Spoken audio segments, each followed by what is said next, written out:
A ju ka ndodhur ndonjëherë që pas një bisede kokë më kokë me një kolegë apo vartës, personi të mohojë çdo gjë që është thënë, ose më keq, ti tjetërsoj fjalët tuaja për të nxjerrë juve keq para e prorit ose një stafi tjetër. Nëse po, ju e dini se sa dëshpëruese është ajo ndjesia kur ti gjendesh pa mbrojtje, fjala ime kundër fjalës tënde. Sot dua t'ju tregoj një teknik të thjeshtë që mund t'ju mbrojë integritetin dhe karrierën. Përshëndetje, unë jam Rudina. Gjatë përvojës sime me ekipe të ndryshme, kam kuptuar që në botën profesionale komunikimi i mirë nuk mjafton. Duhet edhe komunikim i sigurt.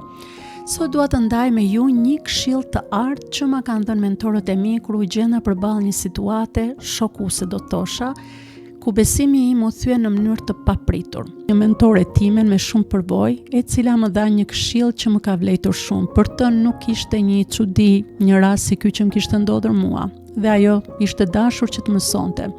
Dhe ajo më mësoi rregullin e artë të emailit follow-up. Ky është rregulli. Asnjë bisedë e rëndësishme nuk përfundon kur mbyllni derën e zyrës ose kur fikni telefonin. Ajo përfundon kur shkruhet, dokumentohet. Dhe ja hapat që duhet të ndiqni. Email me njëherë pas takimit. Sapo të përfundosh bisedën apo thirrje në Zoom, WhatsApp, dërgoj një email përmbledhës. Nise me mirënjohje, për shembull mund të shkruash: faleminderit për bisedën ose takimin e sotëm. Po bëj një përmbledhje të shkurtër të pikave që diskutuam, që të jemi në të njëjtën faqe dhe sigurohem që kemi patur një kuptim të ndërsjellët.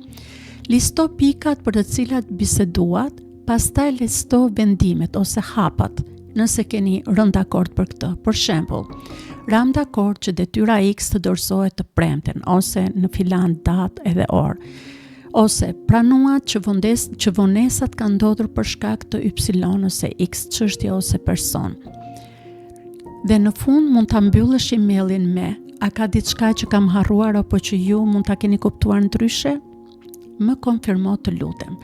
Pse është kjo kaq e rëndësishme? Sepse nëse nuk kundërshtohet emaili juaj brenda 24 orëve, atëherë ai shndrohet në një dokument zyrtar që vërteton bisedën që ju keni patur. Çdo bisedë tjetër që ju keni bërë, le të themi personalisht në telefon ose në zyrë ose diku tjetër, nuk do të mbahet mend, edhe nuk mund të riprodhohet që ta vërtetoni, por ajo që është e shkruar mbetet aty.